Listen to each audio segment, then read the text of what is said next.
Hello friends, आज मैं आपके साथ एक सीनियर सिटीज़न की कहानी शेयर करना चाहती हूँ।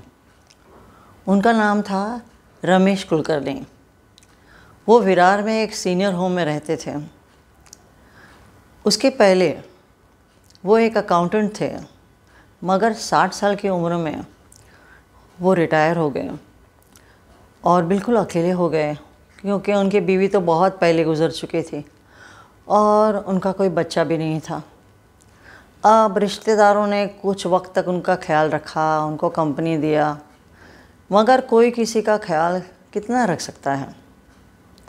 फिर सभी रिश्तेदारों ने सोचा कि चलो हम इनको कोई सीनियर होम में रख देते हैं। तो विरार में एक सीनियर होम मिला उनको, MJD फाउंडेशन, जहाँ पर ख़र्चा बहुत कम था, तो उन्होंने उसे डाल दिया। अब ये सीनियर होम में रमेश आराम से रहने लगे। He was very happy the way he was. कोई कंप्लेंट नहीं थी, लोग अच्छे नहीं है, खाना अच्छा नहीं है, घर कैसा है वगैरह, ऐसा कुछ भी नहीं। लोग बहुत सारे दफ़ा सीनियर होम में जाके बहुत कंप्लेन करते हैं, मगर ये तो बहुत खुशी से रहने लगे, दोस्ती की कुछ लोगों से, और खाना भी खाते थे, आराम से रहते थे, खुश रहते थे। अब एक दिन अचानक क्या हो गया, जब नहा रहे थे ना, तो उनको लगा कि मेरा हाथ ऊपर नहीं जा रहा है। तो केयर टेकर्स को सबको कहा कि ऐसा हो रहा है। तो केयर टेकर्स उन्हें डॉक्टर के पास लेके गए। डॉक्टर ने उनको जांचा और फिर कहा कि शायद तुमको तो एक टेस्ट करना पड़ेगा। सीधा MRI में ही डाल दिया उनको। MRI करवाया तो उसमें आया कि उनके ब्रेन में ट्यूमर है। तो जब रमेश ने ये सुना तो ये बहुत शॉक खा गए कि पता नहीं अब ज़िंदगी कैसे गुजरेगी। मगर एकदम इमीडिएटली उसने अपने आप को संभाल लिया। तो अभी क्या करना चाहिए डॉक्टर? तो डॉक्टर ने कहा इसकी सर्जरी होती है, आप सर्जरी कर लो तो अच्छे हो जाओगे।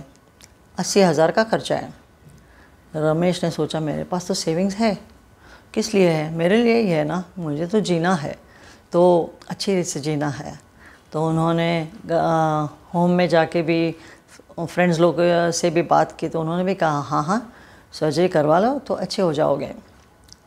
उनकी सर्जरी हो गई। अब सर्जरी के बाद रेडिएशन करना था 15 दिन। अब रेडिएशन के लिए तो कोई पैसे बचे नहीं थे उनके पास, तो किसी ने उनके लिए नानावटी हॉस्पिटल में फ्री रेडिएशन का अरेंजमेंट किया।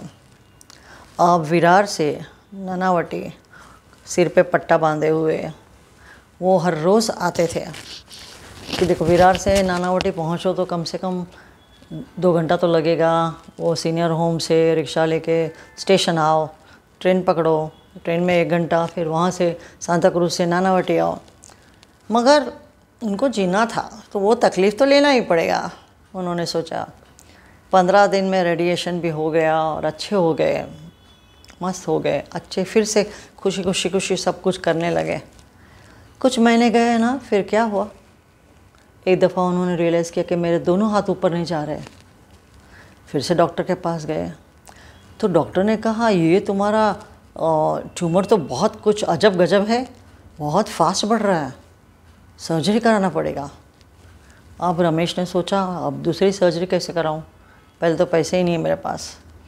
तो डॉक्टर ने वो पूछा कि सर्जरी करेंगे तो अच्छा हो जाएगा?